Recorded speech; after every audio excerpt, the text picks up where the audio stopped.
जगन्नाथ रथ यात्रा जाएं तो इन चीजों में से एक को घर जरूर लाएं। चमत्कारी रूप से बदल जाएगा जीवन। जगन्नाथ रथ यात्रा हिंदू धर्म के पवित्र आयोजनों में से एक है। इस साल जून के आखिरी हफ्ते से रथ यात्रा का शुभारंभ होगा। अगर आप यात्रा में शामिल होने वाले हैं तो आपको वहां से कुछ चीजें घर लाकर बेहद शुभ परिणाम प्राप्त हो सकते हैं। जगन्नाथ रथ यात्रा की शुरुआत 27 मई से हो जाएगी। इस धार्मिक यात्रा में हजारों लोग हिस्सा लेते हैं। जगन्नाथ यात्रा के दौरान बलभद्र और सुभद्रा जी के रथ भी भगवान जगन्नाथ के रथ के साथ निकलते हैं। माना जाता है कि साल में एक बार भगवान जगन्नाथ अपनी मौसी के घर जाते हैं और इसीलिए यह यात्रा निकाली जाती है।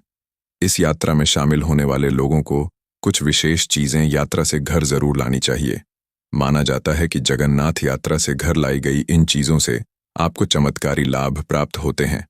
आइए जानते हैं इनके बारे में। रथ की लकड़ी। रथ यात्रा से पहले बलभद्र, सुभद्रा और जगन्नाथ भगवान के रथों का निर्माण होता है।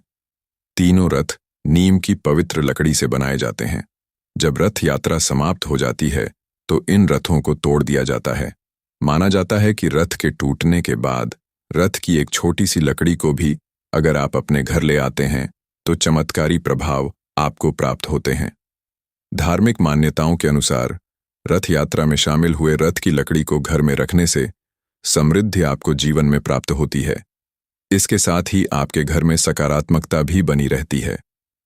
सूखा चावल। निर्माल्य। जगन्नाथपुरी धाम में एक प्रकार के सूखे चावल का भोग भगवान जी को लगाया जाता है। इन सूखे चावलों को जगन्नाथ धाम के अंदर ही बनाया जाता है। भोग लगाने के बाद ये सूखे चावल भक्तों को प्रसाद के रूप में भी दिए जाते हैं। माना जाता है कि इन चावलों को लाकर अगर आप अपने अन्न भंडार स्थान पर रख दें तो घर में बरकत आती है। साथ ही सुख संपन्नता भी आपके जीवन में बनी रहती है। मंदिर से ले आएं छड़ी। जगन्नाथ रथ यात्रा के दौरान एक विशेष प्रकार की छड़ी, बेंत, भक्तों को स्पर्श करवाई जाती है। इस बेंत में मां लक्ष्मी का वास माना जाता है और साथ ही ये भगवान के तेज का प्रतीक भी मानी जाती है। माना जाता है कि अगर आप इस बेंत को अपने घर ले आएं और इसे पूजा स्थल या तिजोरी में रखे दें तो धन धान्य की आपको प्राप्ति होती है। इसके साथ ही समाज में आपका यश भी बढ़ने लगता है। तुलसी माला। जगन्नाथपुरी धाम से लौटते समय आप तुलसी की माला भी घर ला सकते हैं। तुलसी भगवान विष्णु को अति प्रिय है। ऐसे में उनके धाम से लौटते समय अगर आप तुलसी की माला लाते हैं तो आपके जीवन में सकारात्मक बदलाव आ सकते हैं। इस तुलसी माला को घर में रखने से आपको आरोग्य और धन वैभव की भी प्राप्ति होती है। इन चीजों में से किसी भी एक चीज को आप जगन्नाथ धाम से रथ यात्रा के बाद घर ला सकते हैं।